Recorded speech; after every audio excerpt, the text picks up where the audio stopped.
SSC 2024 তোমরা যারা board পরীক্ষা দিবা, তোমাদের বোর্ড পরীক্ষাতে বাংলা দ্বিতীয় পত্রের সারাংশ সারমর্ম এসে থাকে কত মার্কের জন্য ভাইয়া? 10 মার্কের জন্য।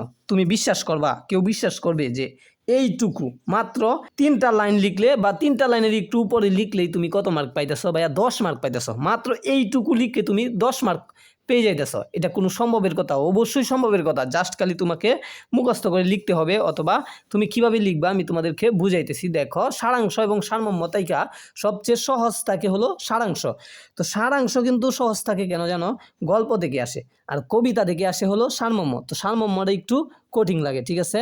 তো দেখো, বিদ্যা মানুষের মূল্যবান সম্পদ, যে বিষয়ে কোনো সন্দেহ নেই, কিন্তু চরিত্র ততপেবা অধিকতর মূল্যবান। এরপরে, অতএব কেবল বিদ্বান বলেই কোনো লোক সমাদর লাভের যোগ্য বলে বিবেচিত হতে পারেন না। এরপরে দেখো, চরিত্রহীন ব্যক্তি যদি নানা বিদ্যায় আপনার জ্ঞান ভাণ্ডার পূর্ণ করে ও তাকে তথাপি তার সঙ্গ পরিত্যাগ করা শ্রেয়।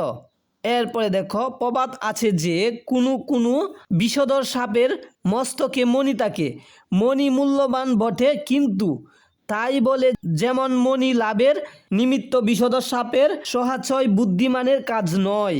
তো এই যে সারাংশটা আসছে, এটা থেকে তুমি কিভাবে উত্তর দিবা? জাস্ট দেখো, চরিত্র মানব জীবনে মূল্যবান সম্পদ। দেখছো, এইভাবে তুমি লিখবা, চরিত্র মানব জীবনে মূল্যবান সম্পদ যদি এটা আসে লিখবা। এরপরে, এটি বিদ্যার চেয়েও মূল্যবান। এটি কি এর চেয়েও মূল্যবান? এটি বিদ্যার চেয়েও মূল্যবান।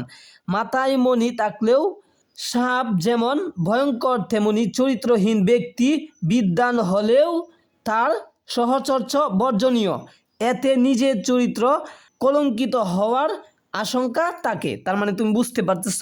মাত্র এই পর্যন্ত লিখলাম, মূল বাক্যটা তুমি সারাংশতে লিখে দিলা, 10 মার্ক পেয়ে গেছো। তো আশা করি তুমি এভাবে সারাংশ লিখে 10 মার্ক অর্জন করবা। যতগুলো সারাংশ আছে তোমার বইয়ে, তার থেকে 10-12টা দেখে, গুরুত্বপূর্ণ দেখে তুমি কি করো?